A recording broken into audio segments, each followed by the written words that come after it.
My story about CASA started when I was a foster parent back in 1987.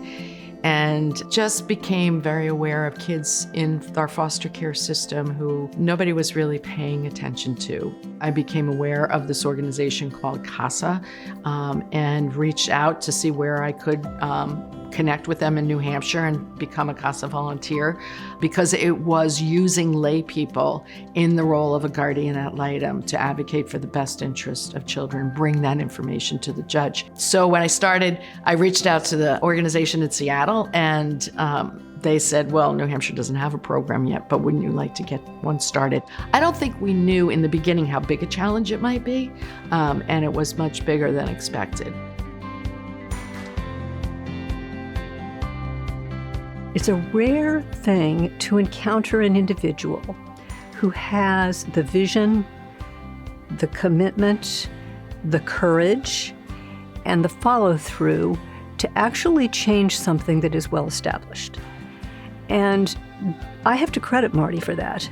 It's very difficult for judges to transfer their sense of trust to something that's untried. And so that was what she was up against when she came in with this idea. These are non-lawyers coming into our system, telling us what they think should be done, and I'm sure there was some resistance to that. The proof is in the pudding, however, and I think the pudding has shown how important they are. What's amazing is that if you look at the system today, we could not exist without CASA. It has completely overtaken the way things were done in the past. CASA, which began with nothing, eventually became one of the most efficient and successful nonprofits in New Hampshire because of the original determination of Marcia, but also the boards of directors that helped out and the advocates. Someone once said, everybody has to get out of the wagon and push. That's exactly what CASA does. Everyone gets out of the wagon and they push. The program is really the advocates in the courtroom. And they are of such quality and they've been trained so well. They know this child, they know the situation. You're not bound by what they're recommending, but their recommendations are usually spot on. I've been a CASA for 33 years. I've been a CASA volunteer for just under a year now.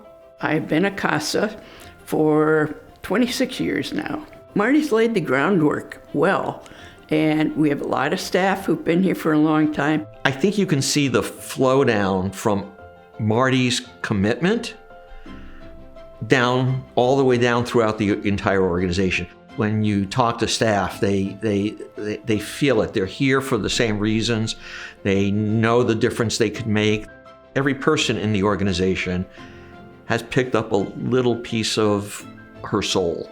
It's wonderful starting out this role where I am now as a new CASA GAL, and knowing that somebody like Marty created this facility, this organization, and this group of warm people that will persist.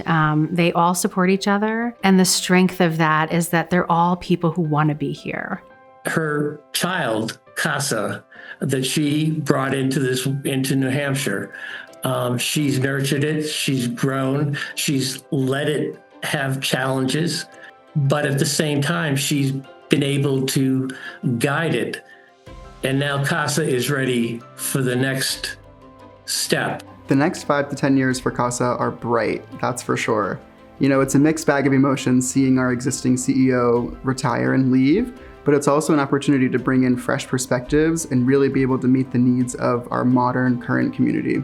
She has established such a solid base for this program and for the services to these children and continue because of the advocates. They're all committed, knowledgeable, bright, concerned people. I've successfully had my first case closed. All of us working together was such a great feeling, and I've never had that in any other role that I've worked in. And I work in some wonderful roles in my life. I am a teacher.